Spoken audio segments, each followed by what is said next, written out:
Hi everyone, welcome two plus minus. मैं कार्तिक। आज हम इस वीडियो में डिस्कस करेंगे हमारे जो संडे को टेस्ट हुआ था, back to basic TGT computer science test series जो हमारी चल रही है। हर संडे जो हमारे टेस्ट होता है उसमें जो टेस्ट हुआ था उसमें जो पूछे गए मैथ्स के क्वेश्चन वो हम डिस्कस करेंगे। क्या क्या उनके सॉल्यूशन थे, क्या क्या हमारा अप्रोच थी उन्हें सॉल्व करने की, कैसे उन्हें हम कम टाइम में अच्छे तरीके से बिल्कुल एक्यूरेटली सॉल्व करना था, ये सारी चीज़ डिस्कस करेंगे। जिसके जो डाउट थे, जिन्होंने अटैम्प्ट करा था, और वो सब देखना कि क्या क्या हमारी कमी रह गई थी, क्या किस चीज़ की वजह से वो क्वेश्चन हमसे सॉल्व नहीं हुआ। और दूसरी बात ये, जो लोग जिन्होंने अटैम्प्ट नहीं करा था या फिर जो लोग हमसे अभी तक टेस्ट सीरीज़ के लिए नहीं जुड़े हुए हैं, वो प्लीज़ टेलीग्राम ग्रुप पे जुड़ो।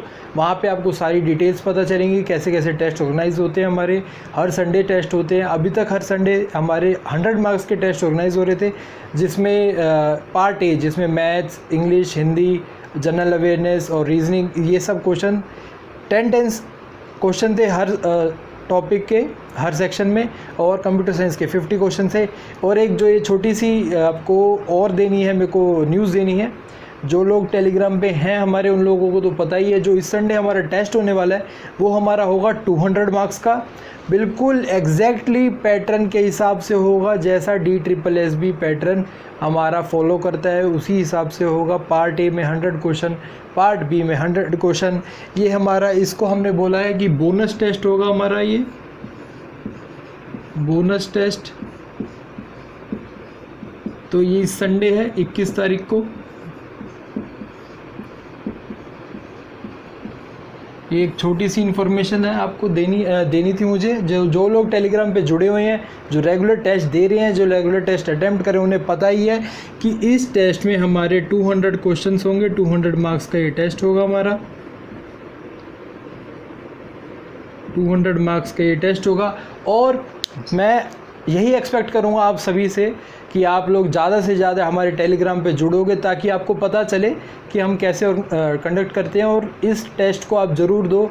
ये टेस्ट आपकी टीजीटी कंप्यूटर साइंस की प्रिपरेशन के लिए बहुत इंपॉर्टेंट होने वाला है, तो इसको मिस मत करना। एक संडे को टेस्ट होगा यार, 2 घंटे का टेस्ट होगा, तो संडे को पूरा दिन अवेलेबल रहेगा। तो किसी पूरे 24 घंटे में से अभी तक हमारे जो टेस्ट हो रहे थे वो 3 या 4 घंटे के लिए आपको अवेलेबल होते थे, उसमें से आप 1 घंटे में टेस्ट अटेम्प्ट करते थे। ये टेस्ट 24 आवर अवेलेबल होगा। आपको सिर्फ 2 घंटे निकालने हैं उस 24 घंटे में से, उसमें आपको ये अटैम्प्ट करना है। अटैम्प्ट करने के बाद आपको अपनी रैंक पता चलेगी, जितने लोगों ने टेस्ट किया उसमें क्या रैंक है आपकी। आपको पता चलेगा आपकी प्रिपरेशन कितनी हुई है, कितनी पीछे हैं हम, कितनी आगे हैं। और एक बार इस टेस्ट को अटैम्प्ट करने पे जो फर्स्ट आएगा उसको हमारी तरफ से, प्लस माइनस की टीम की तरफ, देखो कोई रजिस्ट्रेशन फीस नहीं है, कुछ नहीं, बल्कि इस टेस्ट में जो फर्स्ट आएगा, सिर्फ इस टेस्ट में, टेस्ट सीरीज़ जो हमारी चल रही है वो अलग, इस टेस्ट की बात करूं पर्टिकुलर बोनस टेस्ट जो हमारा है, इस टेस्ट में जो फर्स्ट आएगा उसको हम अपनी तरफ से, प्लस माइनस की पूरी टीम की तरफ से एक बहुत अच्छा गिफ्ट देने वाले हैं। तो और वो गिफ्ट यार ऐसा नहीं होगा, मज़ेदार गिफ्ट होगा, जो आपके काम आए वैसा ही गिफ्ट होगा। तो गिफ्ट के लालच में ना भी आओ, कुछ भी नहीं, देखो लालच की बात नहीं है, ये एक अप्रिसिएशन गिफ्ट होगा कि भाई हाँ मेहनत कर रहे हो, मेहनत की अप्रिसिएशन हमेशा होनी चाहिए। ये ध्यान रखो कि जो इंसान मेहनत करता है उसे अप्रिसिएशन मिले, तभी वो आगे बढ़ेगा। तो ये हमारी तरफ से एक छोटी सी कोशिश है कि इस टेस्ट में जो फर्स्ट आएगा उसको हमारी तरफ से, प्लस माइनस की टीम की तरफ से अप्रिसिएशन गिफ्ट होगा। तो ये ध्यान रखना। ये एक छोटी सी न्यूज़ थी। आपको ये स्लाइड दिखेगी, अब उसमें थोड़ा सा और पूरा पता चलेगा क्या क्या है। तो एक बार ये स्लाइड देखो, उसके बाद आगे बढ़ते हैं हम। तो आपने ये स्लाइड देखी, स्लाइड में आपको पता चला क्या क्या डिटेल्स थी। और ज़्यादा डिटेल्स के लिए आप हमारे जो टेलीग्राम ग्रुप है उसमें ज्वाइन करो, डिस्क्रिप्शन बॉक्स में लिंक है। ये एक मेरे को छोटा सा आपको एक न्यूज़ देनी थी, बात करनी थी आपसे। अब हम जो हमारा जो पिछले संडे को टेस्ट हुआ था, लास्ट संडे को, उसमें जो दिए गए मैथ्स के क्वेश्चन थे उसके बारे में डिस्कस कर लेते हैं। आपको अपनी स्क्रीन पे दिखेंगे क्वेश्चंस, क्या क्या क्वेश्चंस थे। मैथ्स का हमारा पहला क्वेश्चन एवरेज का ही था। हमारा एवरेज आपको पता ही है, एवरेज हमारा चल ही रहा है कोर्स में, मैथ्स के कोर्स में। तो एवरेज का ही पहला क्वेश्चन था। क्वेश्चन देखो कि average of consecutive 41 odd number is 49, find the largest number. देखो सिंपल सा बेसिक चीज़ थी, कुछ भी नहीं था इस क्वेश्चन में करने के लिए। कि बोला गया कि भाई, पहला क्वेश्चन था कि 41 ऑड नंबर्स का क्या कॉन्जिक्यूटिव ऑड नंबर्स हैं, ठीक है, 41 कॉन्जिक्यूटिव ऑड नंबर्स का क्या एवरेज 49 है। तो एवरेज हमें दे दिया गया कि एवरेज 49 है। अब देखो एक चीज़ मैं दिखाऊं कि भाई जैसे यहाँ से हम चले, एक पहला ऑड नंबर, दूसरा, तीसरा, ऐसे करते करते ये लास्ट हमारा 41st ऑड नंबर था। अब मुझे आपको बताओ, मैंने आपको, अगर आपने मेरी वीडियो देखी होंगी एवरेज वाली, तो उसमें मैंने आपको क्या बताया था कि कॉन्जिक्यूटिव ऑड नंबर्स का या फिर कॉन्जिक्यूटिव नंबर्स का, चाहे वो इवन हो, ऑड हो या फिर फिक्स उनका डिफरेंस हो, उन सभी केस में, ऑड नंबर्स के केस में या फिर कॉन्जिक्यूटिव नंबर्स के केस में हमारा एवरेज क्या होता है, हमारा एवरेज होता है मिडल टर्म। याद है मैंने बताया था आपको। तो मिडल टर्म के लिए क्या करेंगे, हम यहाँ से चलेंगे, उतना ही हम यहाँ से चले, इस पोजीशन पे पहुँचे, तो ये हमारी मिडल टर्म होगी और यही हमारा एवरेज होगा। तो हमें पता चला कि भाई एवरेज हमारा 49 है, एवरेज हमारा 49 है, तो मिडल टर्म हमारी 49 है, ये हमें पता चल गया। अब मेरे को ये बताओ भाई, ये 41 टर्म्स थी, तो मिडल टर्म कौन सी होगी, मिडल टर्म 41 का मिडल निकालने में कितना इजीली होता है, ऑड टर्म का मिडल हम आसान से निकाल सकते हैं। तो ये हमारी 21st टर्म होगी। मिडल टर्म कौन सी होगी, मतलब यार देखो 20 में इधर से चलूँगा, 20 में इधर से चलूँगा, तो किस पे मिलूँगा, 21st टर्म पे मिलूँगा। किस पे मिलूँगा, 21st टर्म पे। 20 इधर है, 20 इधर है, 40 और एक ये टर्म, तो कितने हैं, 41 हुए ना। तो 21st टर्म हमारी 49 है। अब मेरे को एक बात दिखाओ, हमें पता लगाना है इस टर्म को, लार्जेस्ट हमें बताना है, लार्जेस्ट टर्म हमें बतानी है। तो लार्जेस्ट बताने के लिए मैं इससे पहले के जो टर्म है ना उन्हें भूल जाता हूँ, वो भूल गया। अब मुझे पता है कि भाई पहला टर्म मेरा क्या हो गया, 21st मेरी नंबर 1 पहली डिजिट, पहला वैल्यू हो गई, पहला नंबर हो गया मेरा जो 21st था, मतलब पहला नंबर मेरा 49 हो गया इस केस में। अब इस चीज़ को देखेंगे हम, और लास्ट हमें लार्जेस्ट हमें निकालना है। मुझे पता है कि ये कितनी टर्म है टोटल, 20 तो इधर थी और 21 भी ये थी, तो 21 टोटल टर्म है, 21 टोटल टर्म है। तो गैप कितने होंगे हमारे, गैप हमारे होते हैं, आपको याद था मैंने आपको बताया था कि जितने टर्म होते हैं उसमें से 1 माइनस हमारे गैप होते हैं। टोटल टर्म्स हमारी कितनी है, टोटल टर्म्स कितनी है यहाँ पे, टोटल टर्म्स हमारी 21 है, तो टोटल गैप कितने होंगे, 21 माइनस 1, तो ये हो जाएंगे 20 गैप्स हो जाएंगे। और हर गैप आपको देखो यार, मैं डिटेल यहाँ पे डिटेल में नहीं, आपको ये गैप वाला फंडा समझना है ना, तो हमारी एवरेज की, जो मैंने एवरेज की क्लास में पढ़ाया था उसकी पहला लेक्चर समझो, पहले लेक्चर में जाओ, उस पहले लेक्चर में आपको गैप वाला फंडा समझ आएगा कि मैं क्या कहना चाहता हूँ। जिसने देखा है उसको बहुत ईजीली ये क्वेश्चन हो गया होगा। और अब देखो गैप मैं छोटा सा समझा देता हूँ कि देखो ऑड टर्म 3, 5 और 7 है, तो इनके बीच में गैप मतलब 3 से 5 पे पहुंचने के लिए मेरे को कितना गैप की कितनी जंप की ज़रूरत है, 1 की, क्योंकि ऑड टर्म है ना, ऑड टर्म है तो इसको एक ही जंप की ज़रूरत है। और फिर 5 से 7 की कितनी, एक और की। तो अब मेरे को बताओ कि 3 से 7 के लिए कितने की ज़रूरत है, 2, तो मतलब 3 जब टर्म थी तो गैप 2 थे। तो यही चीज़ मैं बता रहा हूँ कि यहाँ पे कि हमारे टर्म हमारे 21 हैं, गैप हमारे 20 होंगे। एक गैप की वैल्यू कितनी है, एक गैप 2 के बराबर है। ऑड और इवन टर्म में हर गैप 2 की वैल्यू के बराबर होता है। मतलब जैसे 30, अब ये 49 है, तो अगर कॉन्जिक्यूटिव ऑड नंबर देखना है तो नेक्स्ट नंबर कितना होगा, 51। तो कितना गैप है, 2 का, तो हर गैप हमारा 2 के इक्वल्स है। तो गैप 1 गैप 2 के बराबर है। और ऐसे 20 गैप्स किसके इक्वल हो जाएंगे, फिर हमारे 20 गैप्स की वैल्यू कितनी हो जाएगी, 2 × 20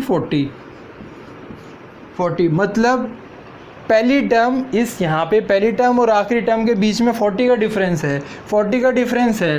तो पहली हमारी 49 है, दूसरी उसमें गैप हमने जो था 40 का डिफरेंस था उसको जोड़ दिया, तो क्या हो जाएगा 89। तो लार्जेस्ट हमारी जो नंबर हो जाएगा वो 89 हो जाएगा। तो 89 पे हमें टिक करना था ये हमारा करेक्ट आंसर हो जाएगा।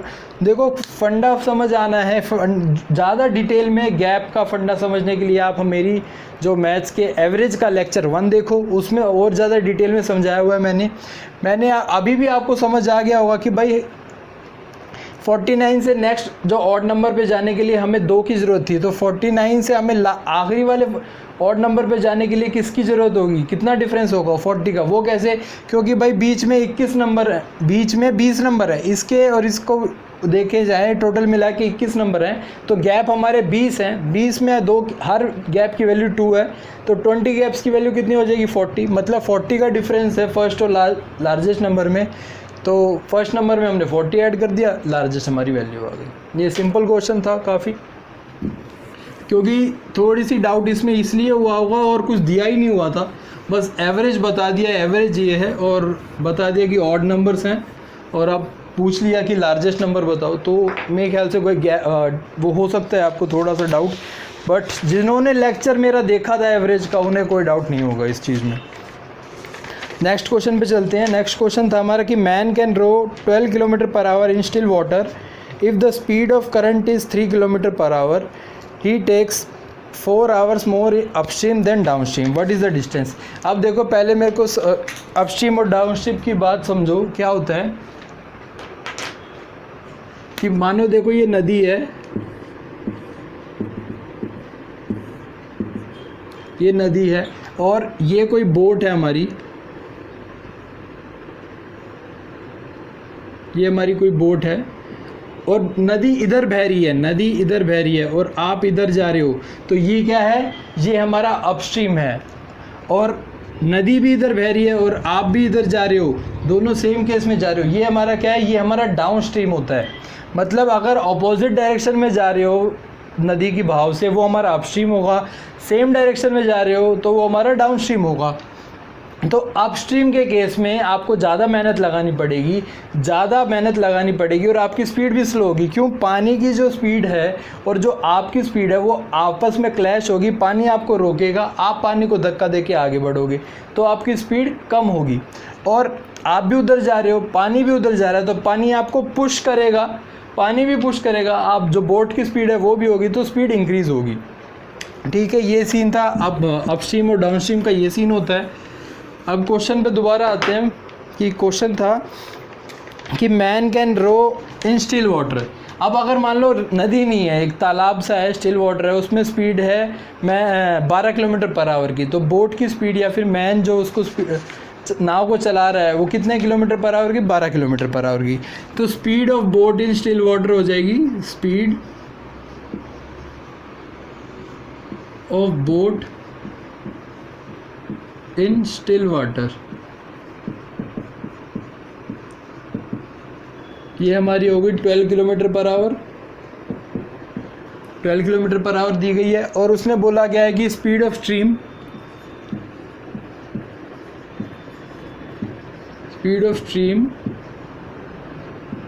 3 किलोमीटर पर आवर।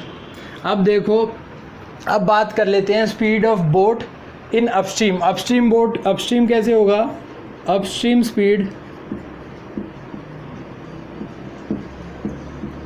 मैंने आपको बताया था कि अपस्ट्रीम स्पीड में हमारी जो बोट की स्पीड है वो हमारी कम हो जाएगी जो एक्चुअल स्पीड है, क्योंकि उसको नदी की स्पीड उसको काटेगी, तो नदी की स्पीड उसे जब काटेगी तो स्पीड क्या हो जाएगी। मान लो अगर इसको हम speed of boat in still water अगर हम v लें और स्पीड ऑफ स्ट्रीम को हम u लें, तो अपस्ट्रीम स्पीड कितनी हो जाएगी, ये हो जाएगी v माइनस u, ये हो जाएगी। तो कितना हो जाएगा ये हमारा 12 माइनस 3 9 किलोमीटर पर आवर, ये हमारी स्पीड हो जाएगी। ऐसे ही हम डाउनस्ट्रीम स्पीड लें,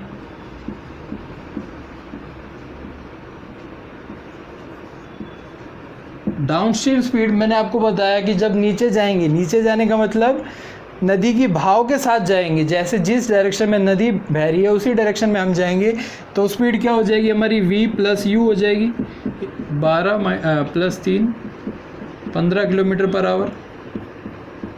ये इसको हम स्पीड s1 और इसको हम s2 ले लेते हैं, ठीक है। इतना आप लोगों को समझ आया। अब उसने क्या बोला है, अब उसने बोला है कि he takes 4 more hours in upstream than downstream.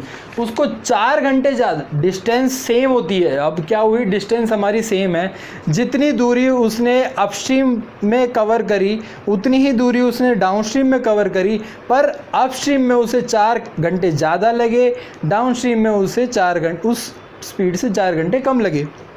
ठीक है, तो देखो अब आपको पता है कि स्पीड का फॉर्मूला क्या होता है, स्पीड होता है हमारा डिस्टेंस अपॉन में टाइम।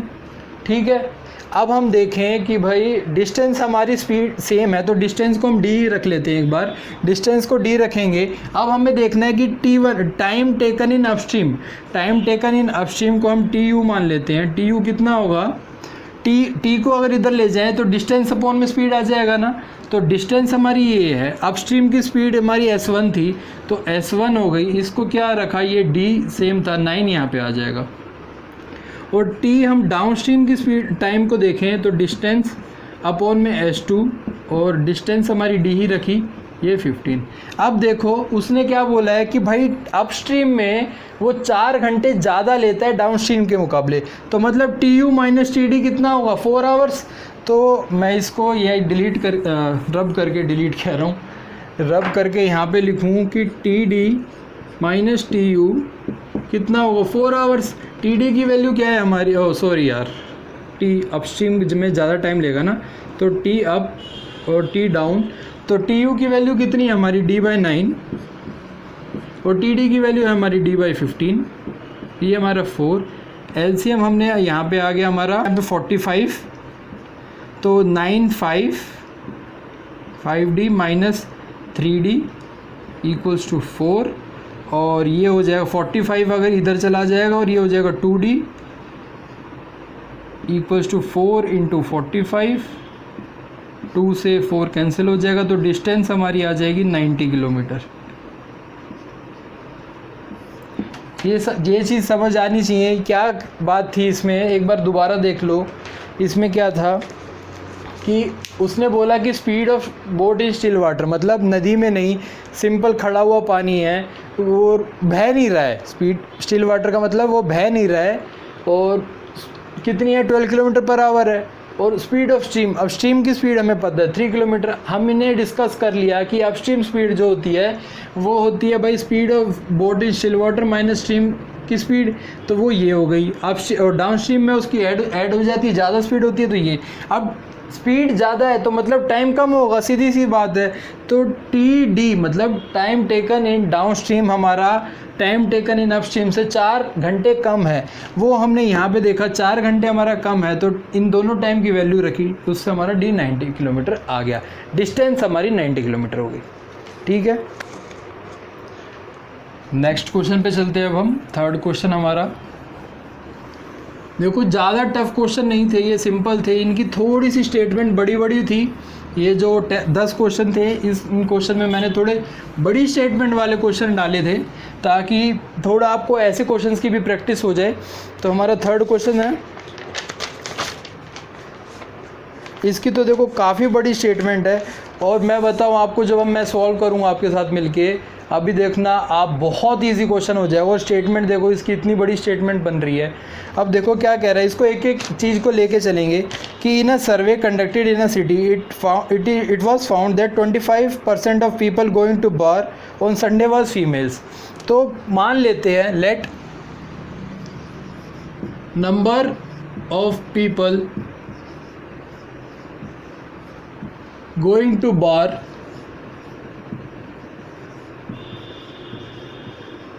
इज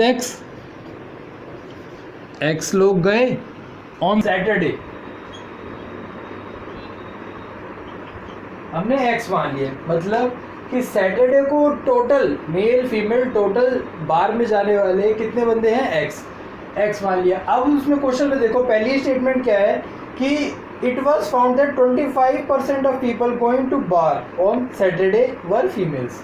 तो नंबर ऑफ फीमेल्स कितनी हुई सैटरडे को, number of females 25% of X, तो 25/100 X, तो इसको मैं लिख दिया 0.25X। ठीक है, ये हमारा इतना सैटरडे का फीमेल्स का केस हो गया।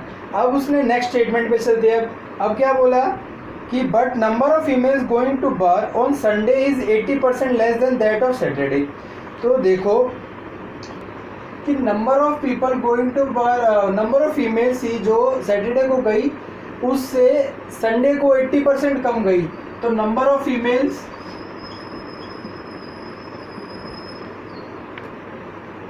ऑन संडे,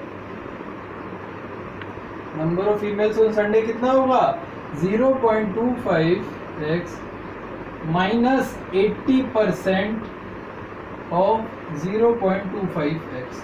तो मतलब कितना हो जाता है ये हो जाएगा 20% ऑफ 0.25। तो ये हो जाता है हमारा 0.05x। तो इतना हमारा हो गया है, ये चीज़ हमारी हो गई है कि भाई फीमेल की हो गई। ये हमारा हो गया था सैटरडे का, ये हमारा हो गया संडे का। अब हमने देखा कि क्वेश्चन में बोला गया है total number of people going to bar decrease 50% as compare to Saturday. देखो सिंपल सी चीज़ हो जाएगी। अब संडे को सैटरडे को एक्स गए थे, संडे को कितने गए, संडे को टोटल कितने गए, संडे को टोटल कितने जा रहे हैं 50% लेस जा रहे हैं। तो मतलब 50% ऑफ एक्स, तो ये हो गया 0.5 ऑफ एक्स। संडे को टोटल इतने गए हैं, संडे को फीमेल इतनी है, तो मेल ऑन संडे कितना हो जाएगा, मेल्स ऑन संडे, फीमेल ये है, मेल ये है, टोटल ये है, तो कितना हो जाएगा 0.5x माइनस 0.05x, ये हो जाएगा 0.45x। ठीक है, इतना ये मेल्स गए हैं संडे को। मेल्स ऑन सैटरडे कितने थे, मेल्स ऑन सैटरडे कितने थे भाई, 0.25x तो फीमेल्स थी। मेल्स ऑन सैटरडे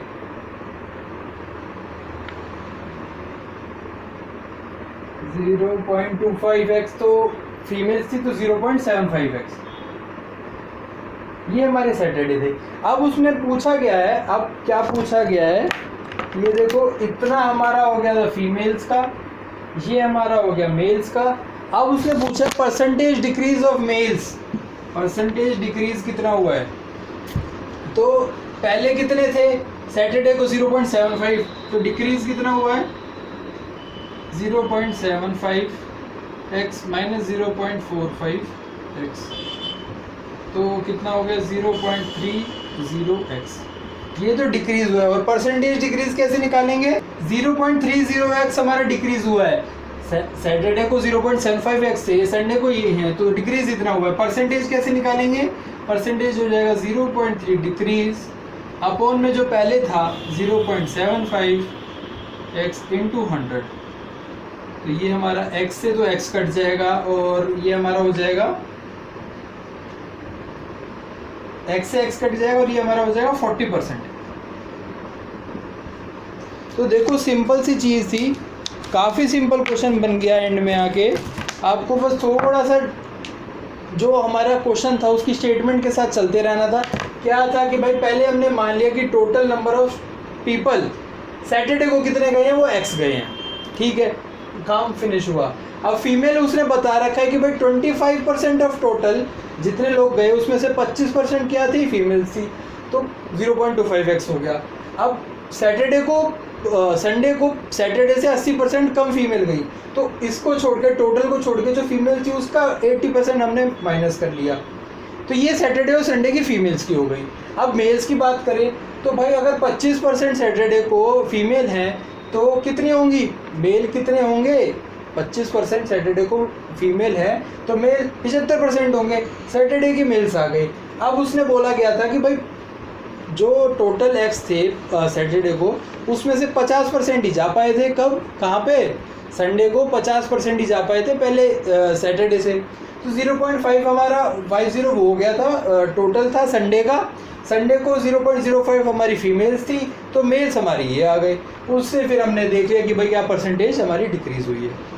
तो ये क्वेश्चन स्टेटमेंट वाइज स्टेटमेंट हमें नोट करते जाना था अपनी कॉपी में और उसे सॉल्व करना था। ठीक है, अब आप नेक्स्ट क्वेश्चन पे चलेंगे।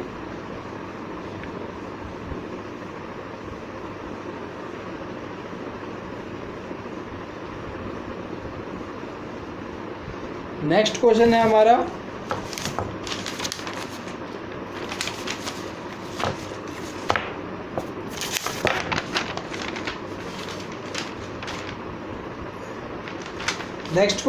कि Kavita marks rice at 31.13% above cost price. ठीक है, उसने 31.13% ऊपर अपना मार्क प्राइस कर दिया। And also allows a discount of 19.91% but uses 850 gram instead of 1 kg। मतलब 1000 ग्राम की बजाय उसने 850 ग्राम को 1 किलो बता के बेच दिया। Find the difference between profit और loss percent of Kavita. Profit कितना हुआ, प्रॉफिट किस पे निकालते हैं, यहाँ पे क्या चीज़ देखने वाली है, प्रॉफिट और लॉस हमारा निकालता है कॉस्ट प्राइस पे। और इफेक्टिव परसेंट मतलब एक कॉस्ट प्राइस था, उसके ऊपर उसने मार्केट प्राइस उसने इतना बढ़ाया, बढ़ाने के बाद कुछ डिफरेंस डिस्काउंट दे दिया, तो ये कितना इफेक्टिव है। देखो कि जैसे मानो कि भाई ये तो सीपी था, उसने कुछ बढ़ा के मार्केट प्राइस बना दिया, इसे मार्केट प्राइस के बाद डिस्काउंट दे दिया, अब मेरे को ये इफेक्टिव परसेंटेज बताओ। ये इस प्राइस पे तो बेचा गया है ना, ये सेल प्राइस हो गया, ये डिस्काउंट देने के बाद ये हमारा सेल प्राइस हो गया। तो अब इस प्राइस पे हमें बेचा गया है, तो ये बताओ कि भाई इफेक्टिव परसेंटेज ये क्या है। इफेक्टिव परसेंटेज ये वाली क्योंकि पहले इतना परसेंट बढ़ाया, इतना घटाया, तो 2 बार परसेंटेज का यूज़ हुआ है ना, तो उसकी इफेक्टिव परसेंटेज बतानी है हमें। एक तो चीज़ ये है इफेक्टिव परसेंटेज, और दूसरा हमें बताना कि टोटल प्रॉफिट और लॉस। टोटल प्रॉफिट और लॉस कैसे देखेंगे, अगर भाई ये डिस्काउंट देने के बाद एसपी हमारा सीपी से ज़्यादा आ रहा है तो वो प्रॉफिट हुआ होगा, एसपी अगर कम आ गया सीपी से तो हमारा लॉस हुआ होगा।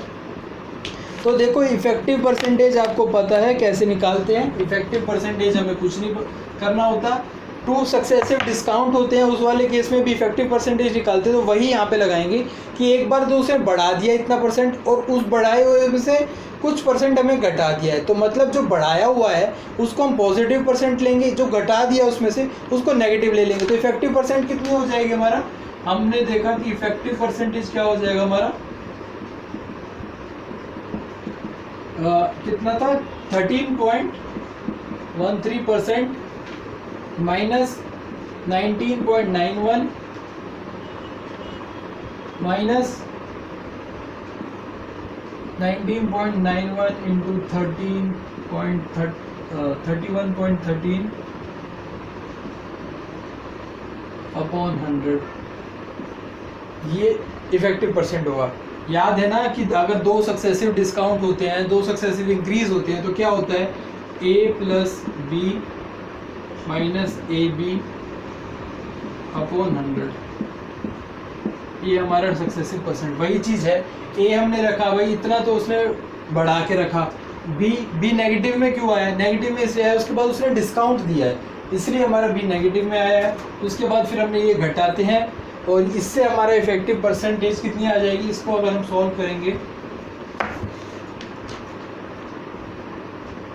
तो 5.02% इफेक्टिव परसेंटेज आ जाएगी। तो 5.02% का मतलब ये पॉजिटिव में आ रहा है, इसका मतलब क्या है कि भाई कॉस्ट प्राइस से इतना परसेंट उसने ज़्यादा सेल करा है। अब हम मान लें कि कॉस्ट प्राइस कितना है, कॉस्ट प्राइस हम मान लेते हैं कि भाई 1000 रुपीज़।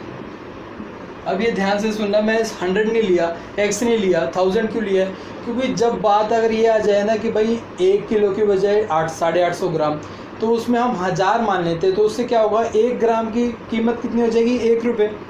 1 ग्राम की कीमत 1 रुपये हो जाएगी, तो उससे हमारी कैलकुलेशन ईजी हो जाएगी। तो हमें हम मान लेते हैं कि 1000 ग्राम की कीमत 1000 रुपये थी, तो ऐसे फिर अगर 900 ग्राम यूज़ कर लेते हैं 850 ग्राम, तो उसमें 850 ग्राम की कीमत फिर 850 हो जाती है, कैलकुलेशन हमारी इजी हो जाएगी।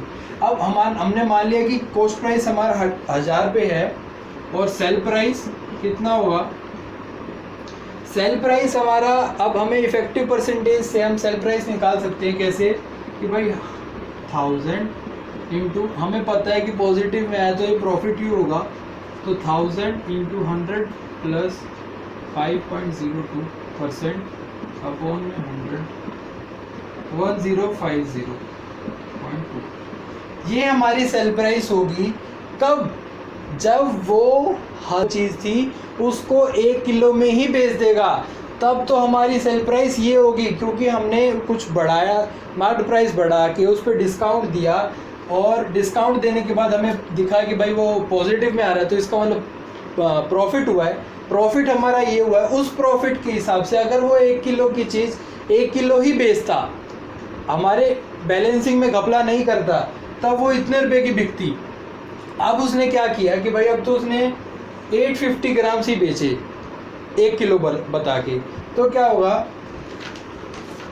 अब कॉस्ट प्राइस ऑफ 850 ग्राम कितना हो जाएगा, कॉस्ट प्राइस सेकंड केस में 850 ग्राम का 850 रुपीज़, ठीक है। कॉस्ट प्राइस अब 850 हो जाएगा। कैसे, हमने माना था कि एक ग्राम का 1 रुपये है, तो 850 ग्राम्स का 850, कॉस्ट प्राइस 800, उसने बेचा तो 850 ग्राम, ना बोल के कि 1 किलो है, तो उसको कितने की पड़ी होगी वो चीज़, उसको 850 रुपये की पड़ी वो एक चीज़। अब उसने बेची कितने में, बेची उसने इस रुपये में 1050.2, इतने रुपये में उसने बेची है। अब यहाँ पे प्रॉफिट बताओ, प्रॉफिट कितना है, यहाँ पे प्रॉफिट कितना हो जाएगा 1050.2 माइनस 850, और प्रॉफिट परसेंटेज निकालने के लिए हम क्या करेंगे, डिवाइडेड बाय 850 इंटू 100, ये आ जाएगा हमारा 23.55%। इसको सॉल्व करेंगे जब इतना आ जाएगा। ये क्वेश्चन थोड़ा सा ट्रिकी बन रहा है, आप लोगों को समझ आ रहा है ना। देखो मैं दोबारा से थोड़ी सी डिटेल में आपको समझा देता हूँ कि भाई स्टार्टिंग में एक चीज़ थी, एक जैसे ये पेन है, इसको मैंने 31.13, ये मानो कि 10 रुपये का आता है, 10 रुपये का मैंने ख़रीदा हुआ एक पेन है, 10 रुपये का पेन खरीदा, इसको मैंने इसका MRP अपनी तरफ से बढ़ा के कितना लिख दिया, 31.13 रुपीज़ मार्केट प्राइस कर दिया इसका। उसको बढ़ाने के बाद उस पर मैंने बोल दिया कि डिस्काउंट, आपको पता ही है कि प्राइस बढ़ा के डिस्काउंट करते हैं, डिस्काउंट कर दिया। अब मुझे पूछा गया था क्या परसेंटेज होगी इफेक्टिव, तो ये थी वो परसेंटेज। ये परसेंटेज हमारी अगर नेगेटिव आती तो मुझे लॉस हुआ होता, पॉजिटिव आई तो इसका मतलब मुझे प्रॉफिट हुआ है। अब मैंने जो चीज़ 1000 रुपये में ख़रीदी थी उसी को मैं उतनी ही अमाउंट बेचता, 1 किलो मैंने 1000 रुपये में ख़रीदा था, 1 किलो बेचता इस प्रॉफिट पे, तो मेरा ये पेमेंट आती। तो मैंने तो बोल दिया कि भाई मैंने अपनी तरफ से बोल दिया 1 किलो मैंने बेचा है और इतने रुपये मैंने ले लिए, पर एक्चुअली में मैंने बेचा था 850 ग्राम। 850 ग्राम की एक्चुअल कॉस्ट प्राइस कितनी थी, 1000 रुपये नहीं थी, 850 रुपये थी, और बेची मैंने वो चीज़ 1050 रुपये में। 1050 में 850 रुपये की चीज़ बेची, तो एक्चुअली में मेरे को प्रॉफिट कितना हुआ, 23.55%। बट अगर मैंने 1 किलो को 1 किलो कह के ही बेचा होता तो मुझे प्रॉफिट होता 5%। अब मैंने 850 ग्राम बेच दिया 1 किलो बोल के, मुझे प्रॉफिट हुआ 23.5%। तो डिफरेंस कितना है यहाँ पे, डिफरेंस आ जाएगा 23.55 माइनस 5.02, 18.53%। 18.53% हमारा डिफरेंस है जो कि हमसे पूछा गया था। आपको ये क्वेश्चन समझ आया है ना। क्वेश्चन को 3 बार देखना, 4 बार देखना वीडियो की क्या बोला गया है इस क्वेश्चन में और मैंने क्या निकालना था, मैं कहाँ गलती कर रहा था और ये चीज़ क्या थी कि भाई 850 की क्या चीज़ थी। यही था कि भाई 1 किलो, अगर मैं 1 किलो मैंने जो चीज़ खरीदी उसको 1 किलो ही बेच देता तो मेरे को इतने रुपये मिलते इस परसेंटेज के हिसाब से, क्योंकि भाई मैंने कुछ बढ़ाया था उसमें से डिस्काउंट दिया तो टोटल प्रॉफिट मेरे को इतना % हो रहा था, और वो 1 किलो ही बेचता तो मेरे को इतने रुपये मिलते। पर मैंने क्या किया, 1 किलो तो बोल दिया बेच दिए, मैंने उससे इतने रुपये ले लिया और मैंने तोलने में घपला करके उसको सिर्फ 850 बेचा। तो जो चीज़ मैंने बेची 1050 रुपये में, वो मेरे को कितने की पड़ी थी एक्चुअली में, वो मेरे को पड़ी थी 850 रुपये की। तो एक्चुअल प्रॉफिट मेरा 23.55% हुआ, और जो इफेक्टिव प्रॉफिट होना चाहिए था जब मैं 1 किलो की बेचता वो मेरा इतना था। तो डिफरेंस यहाँ पे कितना आ जाता, 18.53% डिफरेंस आया हमारा। इतना मैंने लूट लिया, इतना मेरे को प्रॉफिट ज़्यादा हो गया, मैंने वेट कम करके बोला, दुकानदार ने जो बेचा वो इतना एक्सेस में लूट लिया। एक नॉर्मल देखो, दुकानदार जो प्रॉफिट लेता वो नॉर्मल ठीक था, 5% उसका प्रॉफिट, पर उसने तोलने में, वेइंग करने में भी घपला कर दिया, 850 ग्राम को 1 किलो बता के बेच दिया, अब उसको एक्चुअल प्रॉफिट इतना हुआ। ठीक है। तो अब हम 5th क्वेश्चन पे चलते हैं। 5th क्वेश्चन तो काफ़ी इजी था।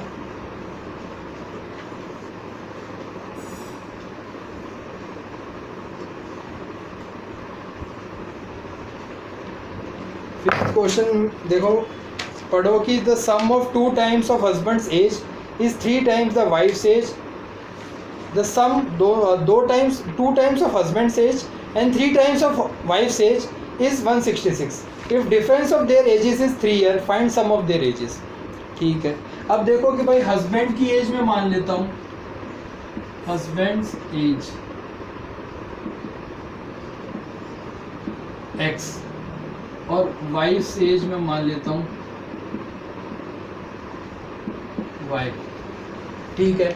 अब उसने बोला है, पहली स्टेटमेंट क्या है कि 2 टाइम्स ऑफ हस्बैंड एज मतलब 2x और 3 टाइम्स ऑफ वाइफ एज मतलब 3y, ये बोला गया है। तो क्या बोला है कि भाई 2 times of husband age plus 3 times of wife age कितना है सम 166। ठीक है। दोनों का सम कितना है, इतना 2 टाइम्स ऑफ हस्बैंड्स और 3 टाइम्स ऑफ वाइफ्स, तो उनका सम है 166। अब दूसरी स्टेटमेंट में क्या बोला गया है कि डिफरेंस ऑफ एज, दोनों का डिफरेंस कितना है, हस्बैंड और वाइफ की एज में डिफरेंस कितना है, 3 ईयर्स का। तो x माइनस वाई 3 ईयर्स। अब ये 2 इक्वेशन बन गई, 2 इक्वेशन को हम सॉल्व कर लेंगे। 2 इक्वेशन को कैसे सॉल्व करेंगे, सेकंड इक्वेशन को मैं 2 से मल्टीप्लाई कर दूंगा, 2 और 2 इंटू 3 हो जाएगा 6। अब इसको मैं कर दूंगा सब्ट्रैक्ट, तो जब हम सब्ट्रैक्ट करेंगे तो ये साइन चेंज हो जाएगा पॉजिटिव, यहाँ पे नेगेटिव ये रहेगा, ये हमारा कैंसिल हो जाएगा और ये हो जाएगा हमारा 5y 160। y की वैल्यू आ जाएगी हमारी 32। y हमारा 32 आ गया, मतलब वाइफ की एज हमारी आ गई 32 हमें पता है। अब देखो हमें पता थी कि भाई x माइनस वाई हमारा 3 था, y की वैल्यू 32 आ गई, तो x की वैल्यू कितनी हो जाएगी 3 प्लस में 32, तो x हो गया 35। तो मतलब हस्बैंड से एज कितनी होगी 35 और वाइफ से एज होगी 32। अब पूछा गया था एंड में कि सम ऑफ देयर एज बताना था, तो मतलब 32 प्लस में 35 67। हस्बैंड और वाइफ की एज का सम 67। तो ये हमारे 5 क्वेश्चन हो गए। अब हम इसके बाद आगे चलते हैं।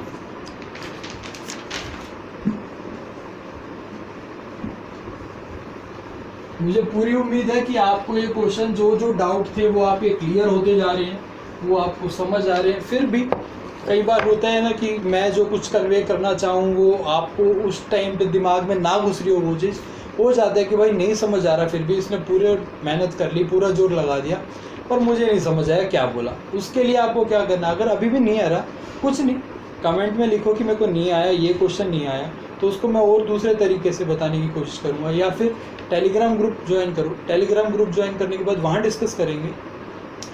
ग्रुप है वो, चैनल नहीं है। टेलीग्राम पे चैनल क्या होते हैं कि मैं कुछ लिख दूं पर आपका रिस्पांस नहीं आता। ये हमने ग्रुप इसीलिए बनाया ताकि हेल्दी डिस्कशन होती रहे मेंबर्स के बीच में, हमारे बीच में, जो फैकल्टी मेंबर्स हैं। कुछ भी डाउट हो वो आप हमसे पूछो, हम आपको सॉल्यूशन प्रोवाइड करें।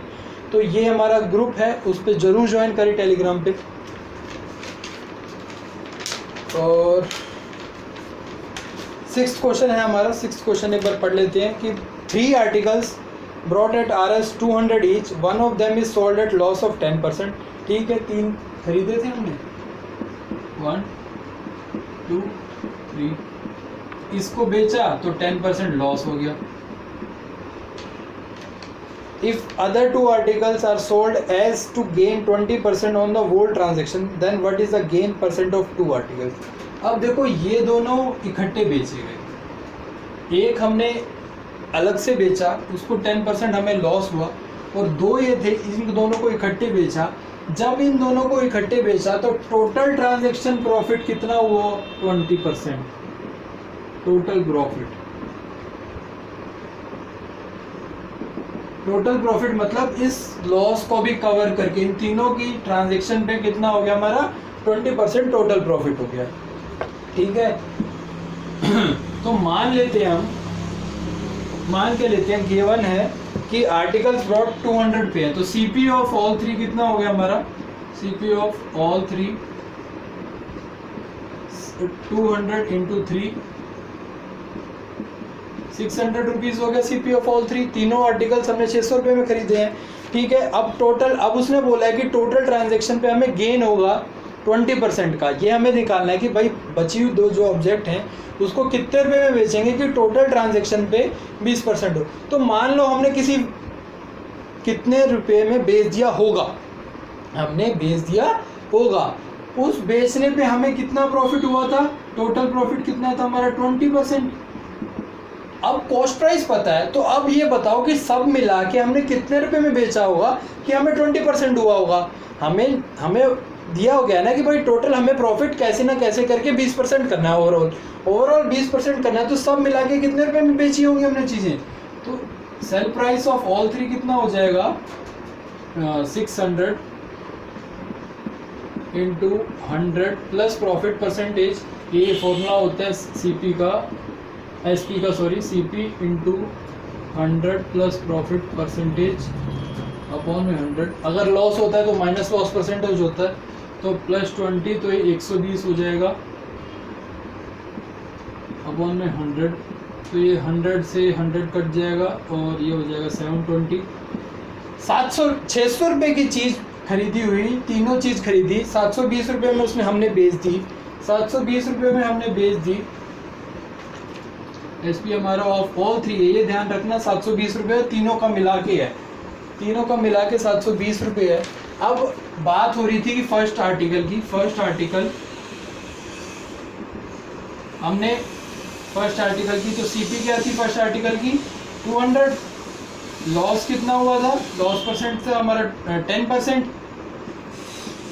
10% लॉस था। तो इसको सेल प्राइस क्या था? 200 इंटू में 90, वही formula, minus 100 minus loss percent तो 90 अपॉन में 100 तो 180। अब ये आ गया sale price of one article. अब उसने पूछा था बाकी बचे हुए दो आर्टिकल किस प्राइस में बेचे जाएं, किस प्राइस में बेचे जाएंगे। भाई टोटल सारे मिला के 720 रुपये में बेचे थे, पहला हमने 120 में बेचा था, 180 में बेच दिया। तो एसपी ऑफ टू आर्टिकल्स कितना है? 720 माइनस 180, 540 रुपये, 540।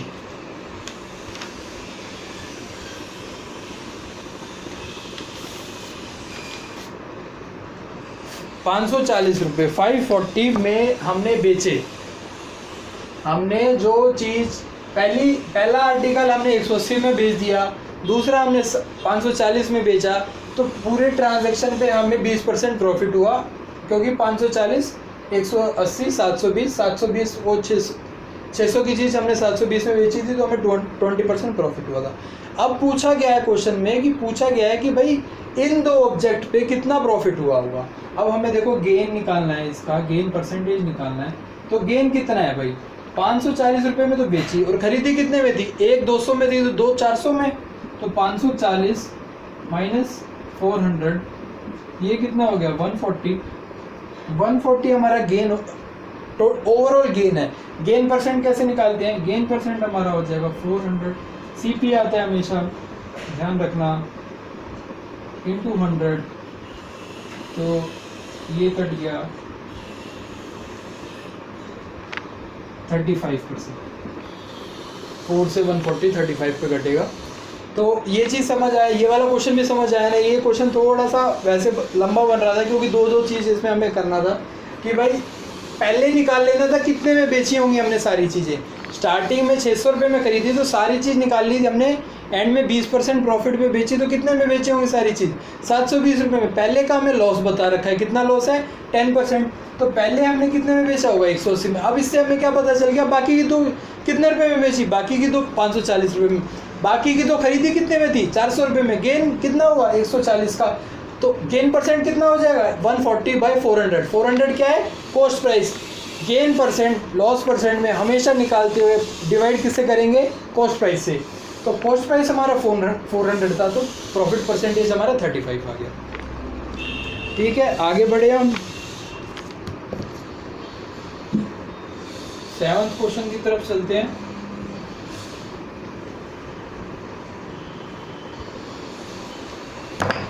आगे क्वेश्चन चलते हैं 7th क्वेश्चन कि Kunal has his exam in 5 days, studying 6 hours a day, Kunal can finish syllabus in 15 days. How many hours should Kunal study every day to complete his entire syllabus just before exam? तो मतलब 6 दिन बाद उसका exam है, तो हमारे पास preparation के कितने दिन है? कुणाल के पास 5 दिन। कैसे? आज के दिन से 6ठे दिन पे तो उसका एग्ज़ाम हो जाएगा, तो एग्ज़ाम कंप्लीट करने के लिए उसके पास, सिलेबस कंप्लीट करने के लिए उसके पास कितने दिन है? 5 दिन। तो मतलब 5 days मान लो कि 5 दिन की उसके निकालना है कि वो कितने घंटे पढ़ेगा। पहले क्या कर रहा था वो? पहले 6 घंटे पढ़ रहा था। कितने दिन? 15 दिन पढ़ के उसने पूरा सिलेबस कंप्लीट करा। तो ये है आवर्स, ये है डेज। तो 15 दिन 1 घंटे मतलब एक दिन में 6 घंटे पढ़ा, तो 15 दिन में 6 घंटे 15 दिन तक पढ़ा, तो 90 घंटे हो गए टोटल घंटे कितने पढ़ा होगा? 15। हर दिन 6 घंटे पढ़ रहा है, तो 15 दिन बाद टोटल मिला के 90 दिन हो गए। ठीक है, कोई दिक्कत नहीं है इस बात में कि भाई 90 दिन हो गए। और अब क्या निकालना है कि भाई 90 दिन हमने मान लिया, 90 घंटे चाहिए। 90 घंटे चाहिए हमें सिलेबस कंप्लीट करने के लिए, पर अब हमारे पास है तो सिर्फ 5 दिन। ये 5 दिन है, तो हर उसको क्या दिन हमारे कम हो रहे हैं, तो घंटे बढ़ाने पड़ेंगे। तो 90 घंटे के लिए दिन हमारे यहाँ पे 5 हो गए, तो हमें आवर्स कितने करने पड़ेंगे वो कैलकुलेट करना है। ये टोटल कितना होना चाहिए? 90। तो x कितना हो जाएगा? 18। तो 5 दिन में हर दिन उसे 18 घंटे पढ़ना होगा, तब जाके वो 5 दिन में हमारा सिलेबस कंप्लीट कर जाएगा। क्योंकि सिलेबस हमें पता है सिर्फ 90 घंटे में कंप्लीट हो सकता है, तो 90 घंटे 5 दिनों में कवर करने के लिए उसे 18 घंटे पढ़ना पड़ेगा, तब जाके सिलेबस कंप्लीट होगा। ठीक है, बहुत मुश्किल होगा उसके लिए 18 घंटे पढ़ना, जब भाई उसे एग्ज़ाम से 5 दिन पहले ही सिलेबस करना होगा, तो ऐसे तो होगा नहीं। तो इसलिए मैं आपको कहता हूँ स्टार्टिंग से बने रहो, अभी से धीरे धीरे करके चलो। फिर जब नोटिफिकेशन आ जाएगा कि तब पेपर है, तब हाथ पैर फूल जाएंगे, अब क्या करें। तो धीरे धीरे अपने टॉपिक्स क्लियर करो और टेस्ट देते रहो, अपनी प्रिपरेशन चेक करते रहो। अब नेक्स्ट चलते हैं 8th क्वेश्चन पे। 8th क्वेश्चन भी काफ़ी इजी है हमारा कि Mohan borrowed a certain some of from Ajay at a certain rate of, मतलब कुछ एक सर्टेन रेट पे मोहन ने अजय से बोरो कर लिए, उधार ले लिए सिंपल इंटरेस्ट पे, और अजय चालू क्या मिला? अजय ने वो पैसे मोहन से लिए, मोहन ने अजय को दिए, अजय ने विजय को दिए। तो क्या लिया था? अजय ने लिया था ये सिंपल इंटरेस्ट पे दिया था, और ये कंपाउंड इंटरेस्ट पे दिया था। Ajay he lend to Vijay at some rate, at same rate, दोनों का रेट सेम है। रेट इस आर रेट पे दिया, आर ही रेट पे अजय ने विजय को दे दिया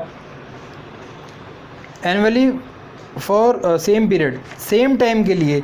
तो at the end of 2 years, मतलब रेट यहाँ पे आ रहा है, टाइम हमारा 2 years है, और यहाँ पे भी 2 years है।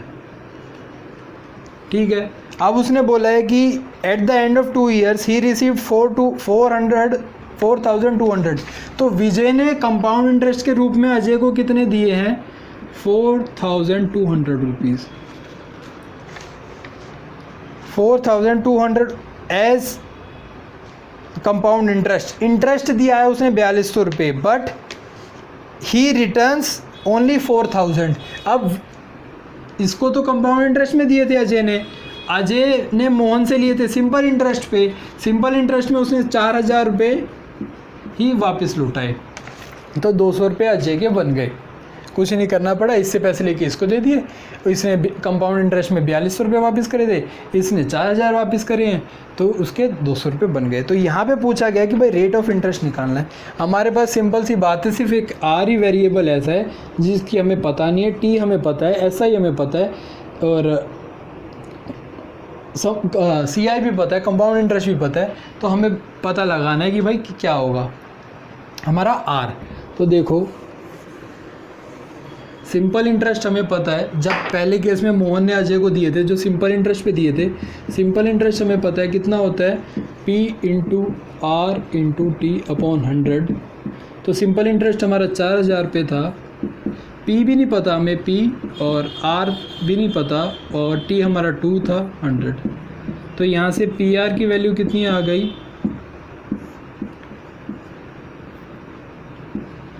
PR हो गया हमारा 1 2 3 4 5, 2 लाख रुपये PR की वैल्यू आ गई हमारी यहाँ से। अब इस केस में चलें तो कंपाउंड इंटरेस्ट था, कंपाउंड इंटरेस्ट का फॉर्मूला क्या होता है, P1 प्लस में R अपॉन 100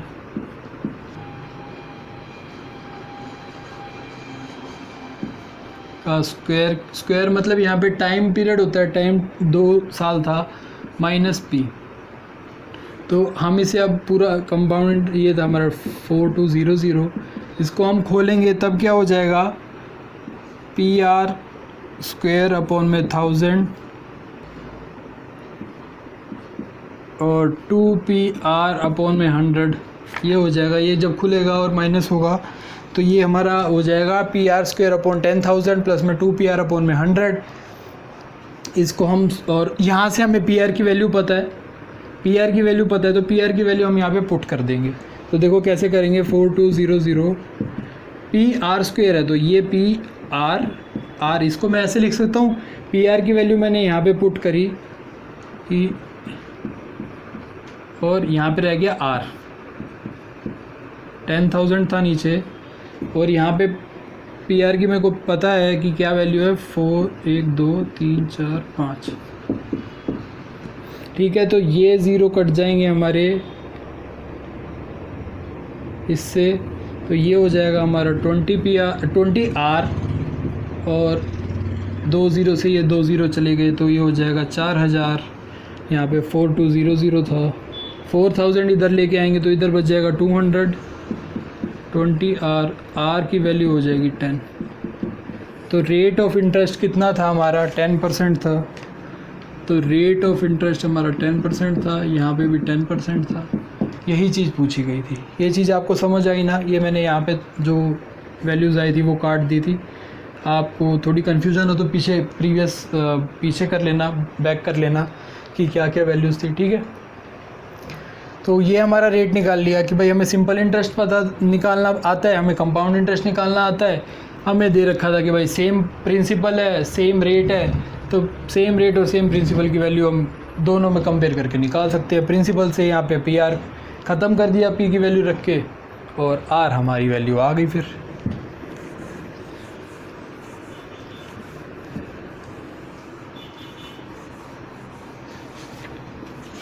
नाइन्थ क्वेश्चन पे चलते हैं।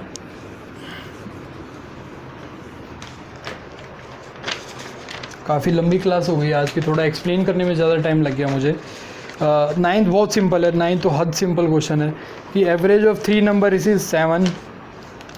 3 नंबर्स का एवरेज कितना है, 7 है, तो टोटल कितना हो जाता है, 7 × 3 एवरेज है, ये 7 है तो टोटल हो जाता है 21। और बोला गया है कि फर्स्ट टू का एवरेज कितना है, 4 है, तो फर्स्ट टू का टोटल कितना हो जाता है, 8। अब देखो 1 2 3 तीनों का सम 1 + 2 + 3 कितना है हमारा, तीनों का सम हमारा 21 है, और इन दो का सम हमारा 8 है, 21। पूरे में से हम ये 2 माइनस कर देंगे तो थर्ड की वैल्यू आ जाएगी ना, तो थर्ड क्या हो जाएगी 21 - 8 13। तो ये हमारे 9 क्वेश्चन हो गए हैं और 10th क्वेश्चन मैं डिटेल्ड पूरा तरीके से करके आपको टेलीग्राम ग्रुप पे पहले ही दे चुका हूँ। तो 10th क्वेश्चन नहीं करते हैं यार, वो वैसे भी थोड़ा टिपिकल क्वेश्चन है, वो बिल्कुल ही एक फिक्स्ड पैटर्न से फॉलो होने वाला क्वेश्चन है, तो वैसे क्वेश्चन ज़्यादा आते भी नहीं हैं। और आपको डाउट हुआ होगा उस क्वेश्चन में, उसके लिए आप टेलीग्राम ग्रुप रेफ़र करो, उस पर मैं डिस्कस कर चुका हूँ वो क्वेश्चन। तो आज की वीडियो ये पूरा टॉपिक हम यहीं पे ख़त्म करते हैं। सेफ़ रहो, घर पे रहो, कोरोना वायरस बहुत ज़्यादा फैल गया है, तो घर पे रहो, अपना काम करते रहो, पढ़ते रहो, और चाइनीज़ चीज़ें जितनी कम हो सके उतनी यूज़ करो। ये नहीं कह रहा अभी जाके अपना फ़ोन फेंक दो, ऐसा नहीं, धीरे धीरे करके ऑल्टरनेटिव हमें ढूंढने होंगे। ऑल्टरनेटिव ढूंढ के उन चीज़ों को हमें साइडलाइन करना होगा जो हम चाइना से लेते हैं। तो चाइनीज़ चीज़ें कम से कम यूज़ करना शुरू करो। जो नई, जैसे नया फ़ोन लेने वाले हो, नई गाड़ी लेने वाले हो, कुछ भी हो, वो थोड़ा देखो कि वो चाइनीज़ प्रोडक्ट ना हो। तो ठीक है, बाय बाय, टेक केयर।